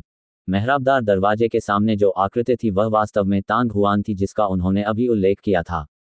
यद्यपि वे तांग हुआन के बारे में तिरस्कार भरे स्वर में बात कर रहे थे, परंतु जब वे इस समय तांग हुआन का सामना कर रहे थे, तो उनके हृदय में गहरी दहशत और भय का भाव था। जब भी वे तांग हुआन को देखते, तो उन्हें अनायास ही दानव कबीले के रैनकर की लाश याद आ जाती, जो 1 साल पहले घाटी में गहरी जमीन पर पड़ी थी। तांग हुआन, तुम यहाँ क्यों हो? छोटे कद के काले कपड़े पहने राक्षस ने गहरी सांस ली और उदास चेहरे के साथ कहा। काले मेहराबदार दरवाजे के अंदर केवल एक निरंतर परिवर्तनशील शून्य था। वहां कोई अवरोध तो नहीं था, लेकिन दरवाजे के सामने खड़े होकर कोई भी मेहराबदार दरवाजे के पीछे की स्थिति को नहीं देख सकता था। अगर उन्हें पहले पता होता कि तांग हुआन यहाँ इंतजार कर रहा है, तो वे निश्चित रूप से इस तरह से नहीं दौड़े होते। आप लोग आएंगे, तो मैं भी स्वाभाविक रूप से आऊंगा। तांग हुआन ठंडी हंसी हंसा, उसकी आंखों में खुशी झलक रही थी। वह पूरे 2 दिन से यहाँ इंतजार कर रहा था। पहले दिन तांग हुआन ने खुद को पास के जंगल में छिपा लिया, और बाद में उसने देखा कि दानव कबीले के लोगों ने अपने आसपास की जांच करने की भी जहमत नहीं उठाई और सीधे मेहराबदार दरवाजे में घुस गए। इस प्रकार तांग हुआन ने भी अपना छिपने का स्थान मेहराबदार दरवाजे के पीछे स्थानांतरित कर दिया। तांग हुआन की मूल योजना यहीं रुकने और इंतजार करने की थी। यदि 10 दिनों के भीतर फेन हान प्रकट नहीं हुआ, तो वह लुओफू पवित्र पर्वत पर वापस लौट जाएगा। चूंकि दुनिया बहुत बड़ी है, फेन हान लुओफू वर्ल्ड से बच सकता है, लेकिन शांत महाद्वीप से नहीं। यदि भविष्य में वह पर्याप्त शक्तिशाली हुआ, तो वह दानव कबीले में घुसकर फेन हान को मार सकता है। लेकिन जिस बात ने तांग हुआन को और भी अधिक आश्चर्यचकित कर दिया वह ये थी कि ये केवल दूसरा दिन था, फिर भी फेन हान पहले ही प्रकट हो चुका था। तांग हुआन, जल्दी से रास्ते से हट जाओ। तुम्हें अभी भी बख्शा जा सकता है, अन्यथा ये तुम्हारी कब्र होगी। काले कपड़े पहने राक्षस व्यक्ति ने गुर्राहट के साथ कहा, लेकिन उसके चेहरे पर भय के निशान थे, और उसने कहा, आपको ध्यान से सोचना चाहिए। ये 1 साल पहले वाला समय नहीं है। मोडिंग, मैं भी तुम्हें एक वचन देता हूँ। भागो, मैं तुम्हें जीवित रहने दे सकता हूँ, अन्यथा तुम यहीं मर सकते हो। तांग हुआन मुस्कुराया। कितने अहंकारी शब्द हैं। मैं देखना चाहता हूँ कि तुम मरोगे या मैं मरूंगा। काले कपड़े पहने राक्षसी व्यक्ति का चेहरा लाल और सफेद रंग में बदलता रहता था। वह अचानक दहाड़ा और विस्फोटक ढंग से आगे बढ़ा। उसका छोटा और दुबला शरीर गुब्बारे की तरह फूल गया। जब वे उससे लगभग 2 से 3 मीटर दूर थे, मोकियानी पहले से ही एक मांसल आदमी में बदल गया था जो 2 मीटर से अधिक लंबा था। उसके शरीर पर पहना गया काला लबादा आश्चर्यजनक रूप से लचीला था और वास्तव में तीव्र गति से फैल भी रहा था तथा उसके मांस शरीर द्वारा फाड़े जाने का कोई संकेत भी नहीं था। वूश! लगभग उसी समय मोतुओ के हाथ में लंबे ब्लेड ने भी एक तेज काली रोशनी छोड़ी जो तांग हुआन की ओर तेजी से बढ़ी। गहरा काला ब्लेड बिजली की तरह चमक उठा और वास्तव में हवा को चीरता हुआ प्रतीत हुआ। ब्लेड के शरीर से शक्तिशाली ऊर्जा की लहरें लगातार बाहर निकल रही थीं। फुट! तांग हुआन के मुंह के कोने ऊपर उठे और वह अचानक आगे बढ़ा। उसके हाथों में मौजूद ड्रैगन और फीनिक्स लांस तुरंत उछल गया और अपने साथ एक चमकदार चमक लेकर काले लंबे ब्लेड की ओर उड़ गया। इस समय यद्यपि लंबा भाला अविश्वसनीय रूप से चमकीला था, फिर भी उसके भीतर की गर्मी और शक्ति पूरी तरह से नियंत्रित हो गई थी। तांग हुआन का ड्रैगन और फीनिक्स भाला दुनिया के साथ विलीन हो गया था। ऐसा लग रहा था जैसे वह चुपचाप शून्य से आगे निकल गया हो। झनकार! पलक झपकते ही भाले की नोक लंबे काले ब्लेड के किनारे से टकरा चुकी थी। ज्वालामुखी विस्फोट की तरह एक भयानक शक्ति और गर्मी तुरंत भड़क उठी। अगले ही क्षण तलवार उसके हाथ से छूटकर उल्का की तरह दर्जनों मीटर दूर उड़ गई। ऐसा लग रहा था मानो आसपास का स्थान क्यूई शक्ति के कारण टुकड़ों में बिखर गया हो, क्योंकि भयावह गर्मी ने स्वयं अंतरिक्ष को भी जला दिया था, जिसके कारण चटचटाहट की आवाजें आने लगी थीं। इसके तुरंत बाद उसने लंबे भाले को घुमाया और तेज भाले का सिरा शैतान की छाती पर एक फुर्तीले सांप की तरह दिखाई दिया। गर्मी और ताकत एक बार फिर पूरी तरह से नियंत्रित हो गई थी। आह! मोतुओ का चेहरा पीला पड़ गया, मानो वह बुरी तरह डर गया हो। लेकिन कुछ ही देर बाद अचानक उसकी चीखें बंद हो गईं। ड्रैगन और फीनिक्स लांस के भाले की नोक उसकी छाती में घुस गई थी और एक अद्वितीय क्रूर शक्ति एक बार फिर भड़क उठी, जिसने तुरंत उसके विशाल शरीर को कुचल दिया। इसके बाद उफनती लहर की गर्मी ने उसे जलाकर राख कर दिया। पहली गोली के बाद 8वें चरण के दानव कमांडर का शिखर पहले ही मर चुका था। इस भयानक दृश्य को देखकर, चाहे वह युवा भगवान फेन हान थे या अन्य 3 दानव कबीले, वे सभी अचंभित और अचंभित थे। तांग हुआन ने अपनी नाक के कोने से सूंघकर अपने हाथों में ड्रैगन और फीनिक्स भाले को झटका और कदम से कदम आगे बढ़ गया।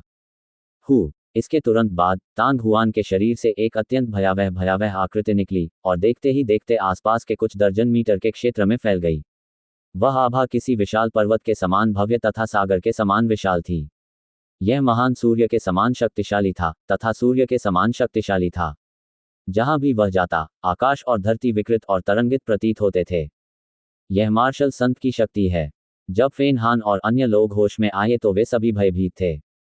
इस समय उन्हें वास्तव में यह महसूस हो रहा था कि वे यू फेयान का सामना कर रहे हैं।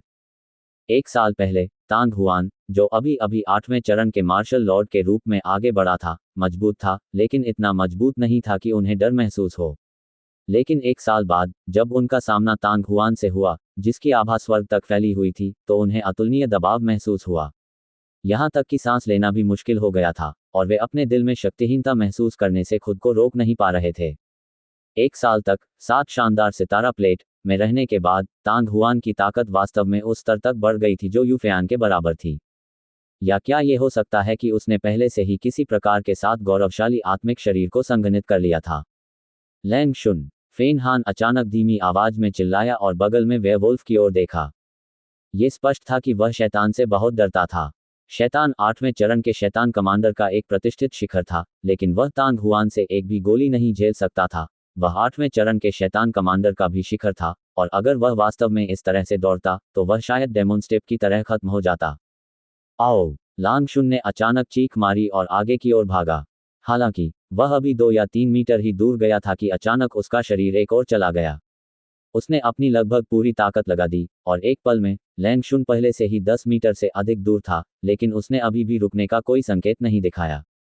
बचे हुए वेयरवुल्फ और ट्रेंट अचानक जाग गए और एक ही समय में दूर भाग गए। क्या तुम सब मरना चाहते हो? मेरे पास वापस आओ, युवा स्वामी! न केवल लैंग शुन और अन्य 2 नहीं रुके, बल्कि इसके बजाय उन्होंने पीछे मुड़कर भी नहीं देखा और वे और भी तेजी से भागने लगे। कुछ ही देर बाद वे सड़क के किनारे हरे भरे जंगल में प्रवेश कर गए और गायब हो गए। फेन हान, अब हम केवल 2 ही बचे हैं। तांग हुआन की नज़र पूरे क्षेत्र पर घूम गई। उसकी आंखों में उपहास था, लेकिन उसने पीछा नहीं छोड़ा। तभी उसकी नज़र फेन हान पर पड़ी जो उसके सामने था। तांग हुआन, क्या तुम सच में हम सबको मारना चाहते हो? हालांकि तांग हुआन के दृष्टिकोण का मतलब था कि अब उसे उनकी परवाह नहीं थी। उसने सीधे तांग हुआन को देखा और दांत पीसते हुए कहा, तुम अभी भी म्यू यान को अपनी पीठ पर धो रहे हो, ये स्पष्ट है कि वह अभी मरी नहीं है। चूंकि वह अभी जीवित है, इसलिए हमारे बीच कोई गहरी नफरत नहीं है।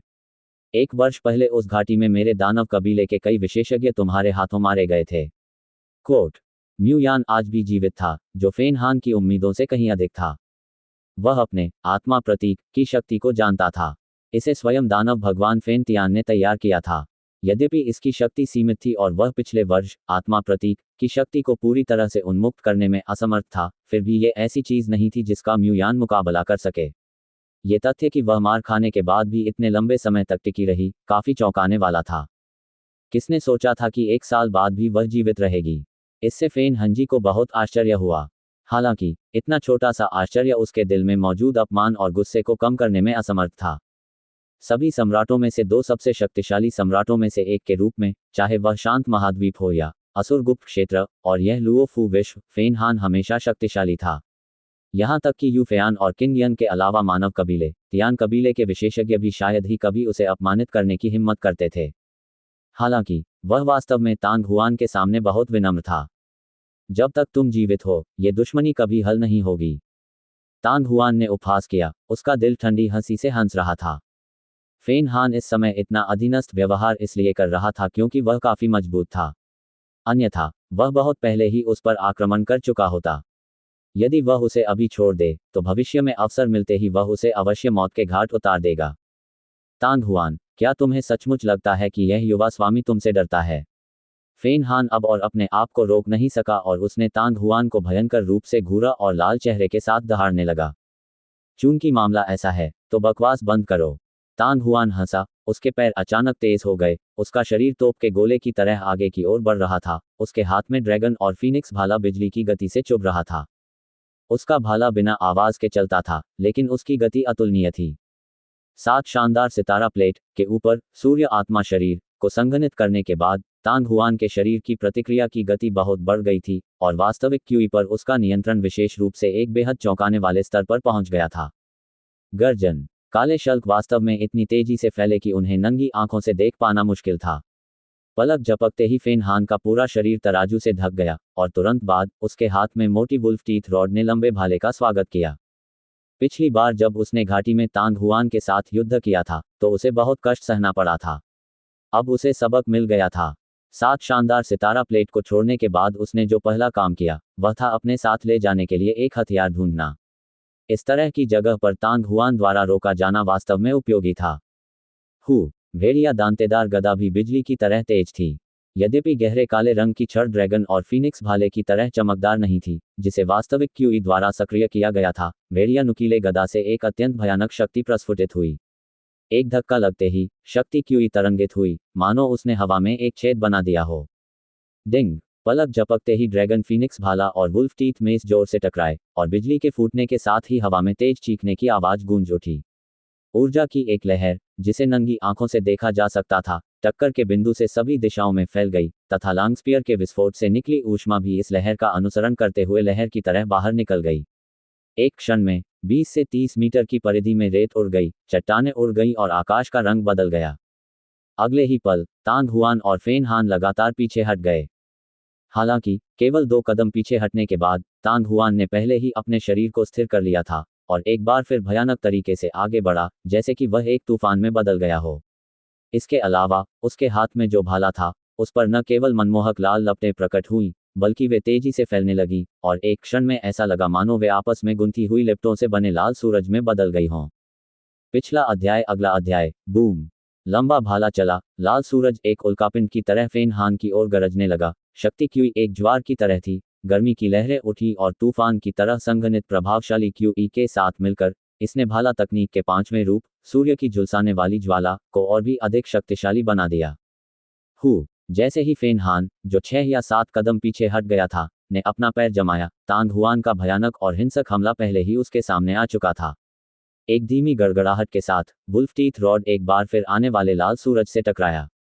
टकराना। धरती को हिला देने वाले विस्फोट के साथ गदा लाल सूर्य पर गिरी। एक क्षण के लिए आकाश में फैली नियॉन रोशनी बिखर गई और मोटा भेड़िया दांत वाला डंडा ऊपर उछल गया। और इतनी भयंकर टक्कर के बाद आग की लिपटों में घिरा लाल सूरज लगभग तुरंत ही एक तह तक सिकुड़ गया, फिर भी वह मक्खन में गर्म चाकू की तरह तेजी से आगे की ओर बढ़ा। पिछला अध्याय। अगला अध्याय। बूम। फेन हान ने अनजाने में पीछे की ओर गोली चलाई, लेकिन वह लाल सूरज पहले ही लाल प्रकाश के अनगिनत कणों में फट चुका था, जिसने उसके शरीर को पूरी तरह से नष्ट कर दिया। पलक झपकते ही फेन हान 10 मीटर दूर जमीन पर भारी रूप से गिर पड़ा। शल्कों से ढके उसके शरीर ने वास्तव में जमीन में एक बड़ा गड्ढा बना दिया था, और रेत और मिट्टी को शक्ति क्यूई ने ऊपर उठा लिया था, क्योंकि वह जमीन पर उतरी थी। तांग हुआन ऐसे आगे बढ़ा जैसे वह उड़ रहा हो, और उसने वास्तविक क्यूई को उसकी सीमा तक सक्रिय कर दिया।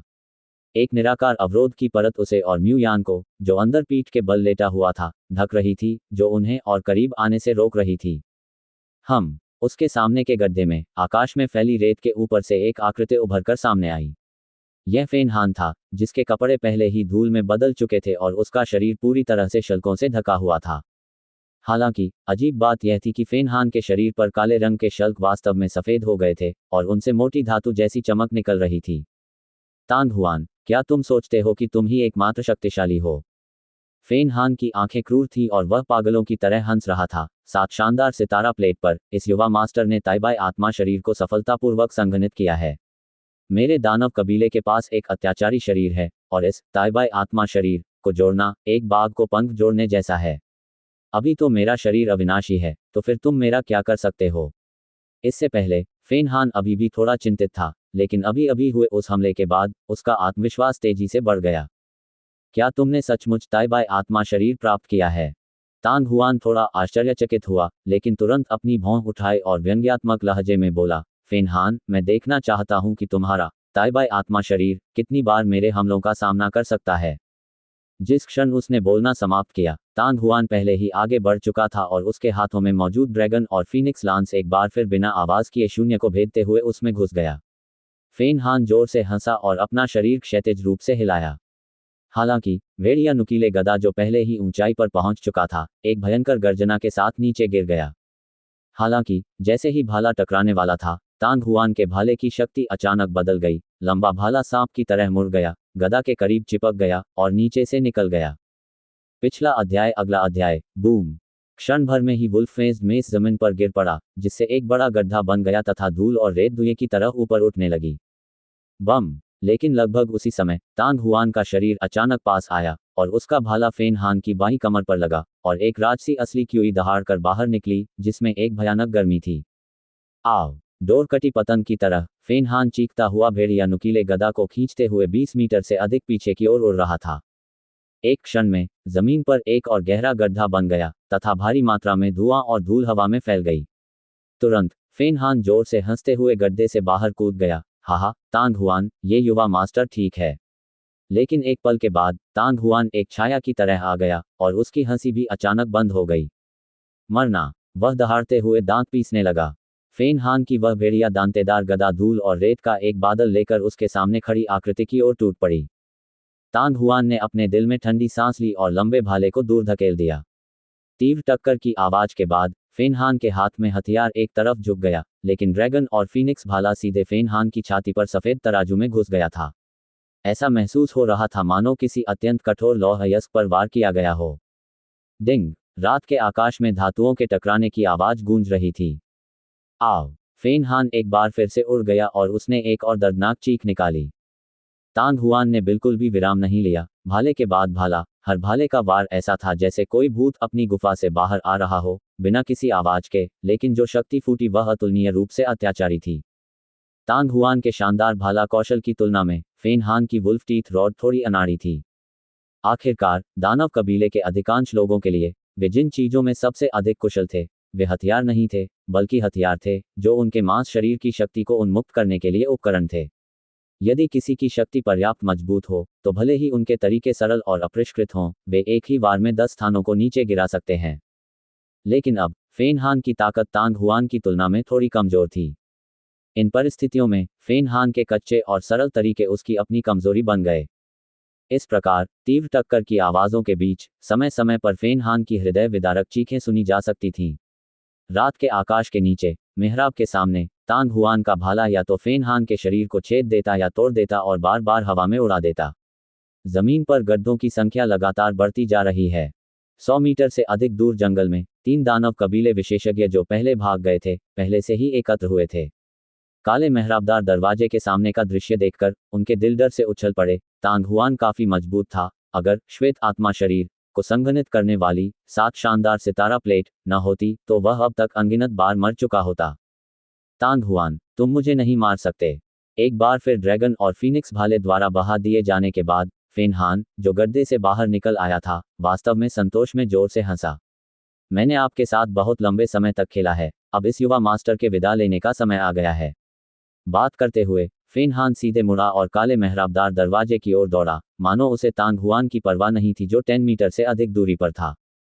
क्या ऐसा है? तांग हुआन ने अपनी आंखें मूंद लीं, उसके मुंह के कोने पर एक उपहासपूर्ण मुस्कान प्रकट हुई, और फिर उसके हाथ में भाला बाहर आ गया और भाले की नोक पर आग फैलने लगी। एक क्षण बाद धरती को हिला देने वाले धमाके के साथ एक लाल सूरज जैसी गेंद आग की एक लंबी लकीर खींचते हुए फेन हान की पीठ पर दहाड़ती हुई आई। इससे वास्तव में एक असामान्य रूप से भयंकर और झुलसाने वाला तूफान उत्पन्न हो गया। इस समय तांग हुआन ने भाला तकनीक का 5वां रूप सनी लपटें प्रकट किया। तांग हुआन, अपनी ऊर्जा बर्बाद मत करो। फेन हान जोर से हंसा। जब उसने गदा को पीछे की ओर घुमाया तो उसके कदम नहीं रुके। पिछला अध्याय। अगला अध्याय। बूम। तीव्र टकरावों की आवाजों के बीच शक्ति क्यूई में मंथन हुआ और फेन हान वास्तव में अब और टिक नहीं सका। भेड़िया नुकीले गदा उसके हाथ से छूट गई और अगले ही पल वह तेजी से सिकुड़ता हुआ लाल सूरज फेन हान की पीठ पर गिर पड़ा। एक जोरदार धमाके के बाद फेन हान का शरीर, जो पहले से ही अनगिनत लाल रोशनियों से ढका हुआ था, तुरंत आगे की ओर फेंका गया। अहह। जब वह हवा में था तो फेन हान ने अनजाने में एक दयनीय चीख निकाली। कुछ ही क्षण बाद फेन हान, जो 20 मीटर से अधिक दूर गिरा था, उस गड्ढे से उठ खड़ा हुआ जिसे उसने अभी अभी तोड़ा था। उसका शरीर सचमुच थोड़ा कांप रहा था जब उसने हवा में उड़ रही धूल और रेत को देखा। फेन हान, क्या तुम सचमुच सोचते हो कि ताइबाई आत्मा शरीर के साथ तुम अजेय रह सकते हो? तांग हुआन आगे बढ़ा और फेन हान की हालत पर गौर करने लगा। वह उपहास करने से खुद को नहीं रोक सका। चाहे आपका शरीर कितना भी मजबूत क्यों न हो, इसकी अपनी सीमाएं होती हैं, और आपका ताइबाई आत्मा शरीर कोई अपवाद नहीं है। मुझसे इतने सारे शॉट लेने के बाद भी तुम्हें लगता है कि कुछ भी गलत नहीं है। ये सचमुच बचकाना है। कोट। तांग हुआन, तुम। फेन हान एक ही समय में हैरान और क्रोधित था। उसने अभी बोलना भी पूरा नहीं किया था कि उसके मुंह से खून निकल आया। एक क्षण में उसकी आंखें असाधारण रूप से भयंकर हो गईं। क्या तुम्हें लगता है कि यह युवा मालिक तुम्हारा कुछ नहीं कर सकता? इससे पहले कि वह बोलना समाप्त करता, फेन हान का मुंह अचानक खुल गया। उसने अपनी जीभ हिलाई और अखरोट के आकार की एक काली रोशनी की लकीर चमक उठी। तांग हुआन के कदम थोड़े रुक गए। जब वह काली रोशनी प्रकट हुई तो उसे तुरंत एक अजीब सी आत्मा में उतार चढ़ाव महसूस हुआ। अगले ही क्षण उसके मन में एक विचार कौंधा, आत्मा का प्रतीक। उसे अचानक याद आया कि 1 साल के बाद फेन हान अपने आत्मा प्रतीक को फिर से सक्रिय कर सकता है, और 1 साल से अधिक समय बीत चुका था जब उसने म्यूयान पर हमला करने के लिए अपने आत्मा प्रतीक का उपयोग किया था। यह सही है, ये वास्तव में मेरे पालक पिता की आत्मा ताबीज है। तांग हुआन, ये सब तुम्हारे द्वारा मजबूर किया गया था। फेन हान ने तांग हुआन को अपनी विषैली निगाह से देखा। जाओ। दोनों हथेलियां बाहर निकली और ऊर्जा की एक अतुलनीय भयावह लहर उग्र लहरों की तरह आगे बढ़ी।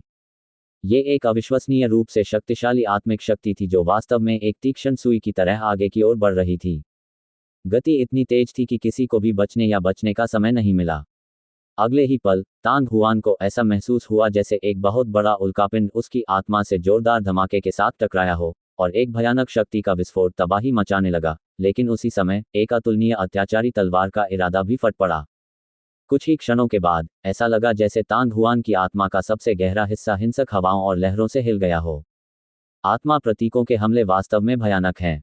तांग हुआन का मन थोड़ा सा हिला। हालांकि आक्रमणकारी आत्मा शक्ति अंततः उसकी आत्मा से फूटने वाली तलवार की मंशा से पूरी तरह से बिखर गई। जैसे कि उसने अपनी उंगली हिलाई हो, तांग हुआन पहले ही जाग चुका था। उसने देखा कि फेन हान काले मेहराबदार दरवाजे की ओर भाग रहा था। भागो मत। तांग हुआन दहाड़ा। उसके हाथ में पकड़ा हुआ लंबा भाला पहले ही बाहर आ चुका था। इसके बाद वह और भी अधिक तेजी से आगे बढ़ा। पलक झपकते ही तांग हुआन के ड्रैगन और फीनिक्स लांस ने फेन हान का पीछा करते हुए काले मेहराबदार दरवाजे पर हमला कर दिया। अया! लंबा भाला वापस उछल गया और मेहराब के भीतर से एक मंद, शोकपूर्ण चीख आई। वूश! तांग हुआन का शरीर बिजली की तरह हिला जब उसने ड्रैगन और फीनिक्स लांस को अपने हाथों में पकड़ लिया। भाले की नोक पर खून साफ देखा जा सकता था। जिस क्षण फेन हान का शरीर मेहराबदार दरवाजे की सीमा में दाखिल हुआ, ड्रैगन और फीनिक्स भाले की तीखी नोक उसकी पीठ में घुस गई। जब ड्रैगन फीनिक्स भाले को मेहराब द्वारा पीछे धकेला गया तो फेन हान पहले ही पूरी तरह से मेहराब में विलीन हो चुका था और एक पल में बिना किसी निशान के गायब हो गया। यदि यह मेहराब के बाहर होता और तांग हुआन के हाथ में लंबा भाला होता तो फेन हान निश्चित रूप से एक ही वार से मर जाता, जो उसके मांस शरीर को छेद देता। लेकिन अभी अभी तांग हुआन द्वारा ड्रैगन और फीनिक्स के भाले बाहर फेंक दिए गए थे, इसलिए उनकी शक्ति बहुत कम हो गई थी। इसके अलावा फेन हान ने ताइबाई आत्मा शरीर को संघनित कर दिया था, इसलिए भले ही वह घायल हो गया हो, उसके शरीर की सहनशक्ति ऐसी चीज नहीं थी जिसकी तुलना एक साल पहले से की जा सके। इससे तांग हुआन के लिए यह सुनिश्चित करना और भी कठिन हो गया कि फेन हान वास्तव में अभी भी जीवित है।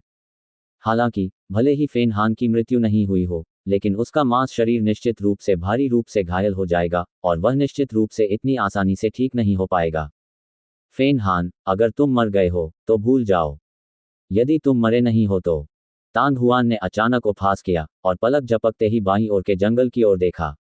यदि फेन हान नहीं मरता है तो वापस जाओ और उससे कहो कि उसके लिए सबसे अच्छा यही होगा कि तुम बाकी जीवन उसके कछुए की खाल बनकर रहो। मुझे मत बताना, वरना वह आज जितना भाग्यशाली है उतना नहीं होता। इतना कहकर तांग हुआन ने किसी प्रतिक्रिया की प्रतीक्षा नहीं की और पश्चिम की ओर उड़ गया। जंगल में दानव कबीले के 3 विशेषज्ञों ने एक दूसरे को देखा, एक दूसरे की आंखों में आश्चर्य और भय देखा जिसे छिपाना मुश्किल था। जब तांग हुआन का आकार पूरी तरह से उनकी दृष्टि से गायब हो गया तो उन तीनों ने राहत की सांस ली। मुझे बताओ, क्या फेन हान मर गया है? काफी देर के बाद अंततः पेड़ धीमी आवाज में बोला। कहना मुश्किल है। दोनों वेयरवुल्फ ने लगभग एक ही समय पर अपने सिर हिलाए और कड़वी मुस्कान बिखेरी। वे चाहते थे कि फेन हान तांग हुआन के भाले से पूरी तरह मारा जाए। एक बार फेन हान की मृत्यु हो गई तो वे स्वाभाविक रूप से आराम करने में सक्षम होंगे। हालांकि अगर फेन हान अभी भी जीवित होता तो उन्हें भविष्य में बहुत कष्ट उठाना पड़ता। वे फेन हान को छोड़कर भाग गए थे। फेन हान के व्यक्तित्व को देखते हुए वह उन्हें इतनी आसानी से कैसे छोड़ सकता था?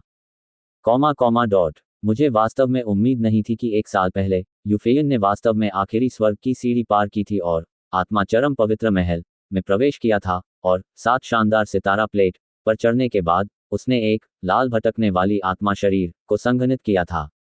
यह महिला तांग हुआन के समान ही है, वह भी ऐसी व्यक्ति है जिसे स्वर्ग का अनुग्रह प्राप्त है।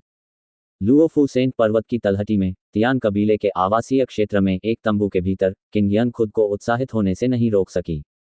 यूफेयन के लुओफू पवित्र पर्वत के शिखर पर पहुंचने और चरम आत्मा महल में प्रवेश करने की खबर मानव कबीले से आनी चाहिए थी, इसलिए यह नकली नहीं होनी चाहिए। हालांकि वह जानती थी कि यूफेयान के लिए स्वर्ग की अंतिम सीढ़ी पार करना केवल समय की बात है, लेकिन जब उसे पता चला कि उसने वास्तव में वह कदम उठा लिया है तब भी उसकी भावनाएं जटिल थीं। आपको ये जानना होगा कि जब उसने 2 साल पहले लुओफू वर्ल्ड में प्रवेश किया था तो उसके मन में यूफेयान के साथ आमने सामने जाने का विचार आया था। बेशक आज तक वे विचार धुएं की तरह हवा में गायब हो चुके हैं। यूफेयन जैसे राक्षस के साथ प्रतिस्पर्धा करना पूरी तरह से मुसीबत को आमंत्रित करना था। बहन यंग किंग, आप यूफेयन से ज्यादा बुरी नहीं है। आपने इस बार चेनजिंग आत्मा शरीर को संघनित कर दिया है। दूसरी ओर काले कपड़े पहने एक खूबसूरत महिला तियान कबीले ने फूलों जैसी मुस्कान के साथ कहा, रेड वानर आग है और चेनजिंग पानी है। इसका प्रयोग विशेष रूप से उसे नियंत्रित करने के लिए किया जाता है। ये क्यों? मुझे सांत्वना मत दो। किंगिंग ने हंसते हुए फिर उत्सुकता से पूछा, ओह ठीक है, वे लोग कौन हैं जिन्होंने अन्य आत्मिक शरीर प्राप्त किए हैं? क्या आप जानते हैं? ये काफी हद तक स्पष्ट है। ये क्यों खुशी से हंसा। बहन यंग के अलावा जिसने चेनशिंग आत्मा शरीर प्राप्त किया और यूफेयन जिसने लाल पथिक आत्मा शरीर प्राप्त किया, तांग हुआन ने सूर्य आत्मा शरीर प्राप्त किया, फेन हान ने ताइबाई आत्मा शरीर प्राप्त किया, दानव कबीले से शिजियान नाम के एक व्यक्ति ने स्टार सप्रेसिंग स्पिरिट बॉडी प्राप्त की और जिसने स्टार स्पिरिट बॉडी प्राप्त की वह हमारे तियान कबीले से म्यू मिंग माओ था और जिसने एक्सट्रीम यिन स्पिरिट बॉडी प्राप्त की वह एक मानव कबीले की महिला मार्शल योद्धा है। मुझे लगता है उसका नाम शान शान है। शान शान, किंगिंग ने भौहें सिकोड़ते हुए कुछ आश्चर्य से कहा, यह नाम कुछ अपरिचित सा लगता है। जिन लोगों ने चरम यिन आत्मा शरीर प्राप्त किया होगा वे निश्चित रूप से वे लोग होंगे जिन्होंने तारा जानवरों को मार डाला होगा, पहले 7 ग्रहों की अंतरिक्ष परीक्षा उत्तीर्ण की होगी और 7 ग्रहों के भगवान को उजागर किया होगा। किंगिंग ने सोचा था कि जो व्यक्ति ऐसा करने में सक्षम होगा वह तीनों कुलों की युवा पीढ़ी में शीर्ष विशेषज्ञों में से एक होगा। उसने यह उम्मीद नहीं की थी कि वह इतना अज्ञात व्यक्ति होगा। ये क्यों हंसा? ऐसा कहा जाता है कि उसने 1 साल पहले मानव कबीले के आत्मा क्षेत्र में प्रवेश किया था और वह आते ही तुरंत स्वर्गीय आत्मा रैंकिंग की शीर्ष 9 रैंकिंग में शामिल हो गई। उसकी ताकत बेहद मजबूत है और यहाँ तक कि लियू कियाने, जो स्वर्गीय आत्मा रैंकिंग में 5वें स्थान पर है, उसके खिलाफ कदम उठाने की हिम्मत नहीं करती है। ओह, कीगिंग ने खुद से कहा, 8वें चरण का एक 20 वर्षीय मार्शल लॉर्ड, यह मानव कबीले में पहले से ही अत्यंत दुर्लभ है। उसकी प्रतिष्ठा हमेशा से ही महत्वहीन रही थी, इसलिए उसके पास कोई और कारण रहा होगा। पिछला अध्याय, विषय सूची, पर्वत का नाम, क्या ये हो सकता है? कोट, क्या हो सकता है? ये कियू ने हैरानी से कहा। ग्लोरी महाद्वीप में ग्लोरी सेक्रेड टेम्पल का उपनाम शान है और कहा जाता है कि इसकी वर्तमान मालकिन एक बहुत ही युवा महिला है। कीगिंग मुस्कुराए। बहन कीगिंग, आपका मतलब है कि वह? ये कियू चौंक गया। अभी तो ये सिर्फ अनुमान है। कीगिंग ने अपना सिर हिलाया और मुस्कुराए। ये कियू, क्या तुमने उस शान को पहले देखा है? नहीं। ये कियू की अभिव्यक्ति अचानक अजीब हो गई, हालांकि उसके और यूफेयान के बारे में खबर पहले ही यहाँ फैल चुकी है। मैंने सुना है कि जिस समय शान लुओफू पवित्र पर्वत के आसपास पहुंचा, उसकी मुलाकात यूफेयन से हुई। उन दोनों ने ज्यादा बातचीत नहीं की और ये कहते हुए साथ साथ चले गए कि अब उनका बहुत बड़ा युद्ध होने वाला है। कोट, क्या एक दूसरे से भिड़ना सामान्य बात नहीं है? कीगिंग अवाक रह गई। यह उन दोनों के बीच कोई सामान्य मुकाबला नहीं है। मैंने सुना है कि जब वे दोनों चले गए तो उनके हाव भाव बहुत ही भद्दे थे। ये कियू की बातें सुनकर कीगिंग दंग रह गई। मानव कुल की 2 सबसे प्रतिभाशाली लड़कियां वास्तव में दुश्मन थीं, इतनी अधिक कि उन्हें मिलते ही लड़ना पड़ा। बहन यंग किंग, तांग हुआन यहाँ है। इसी समय एक खूबसूरत और प्रतिभाशाली लड़की तंबू में घुस आई। उसकी चिंतित आवाज ने कीगिंग और ये कियू को उनकी मूर्छा से जगा दिया। वह अंततः वापस आ गया है। जल्दी से उसे अंदर बुलाओ। क्विंगलिंग चेहरे पर मुस्कान लिए खड़ी हुई और एक झटके में तंबू से बाहर निकल गई। अपनी नज़र घुमाते हुए उसने एक जानी पहचानी आकृति देखी, एक दुबली पतली आकृति जिसके हाथ में भाला था। उसके पीठ पर लंबे बालों वाली लाल वस्त्र पहने एक महिला थी तथा उसके सिर पर एक छोटा सा रेनबो स्पिरिट माउस था। वह व्यक्ति तांग हुआन था। उसकी गति बिजली की तरह तेज थी। वह 10 मीटर दूर से दौड़ा था। वह बहुत तेज था। सिर्फ 1 या 2 छलांग में वह तंबू के सामने धीरे से उतरा था।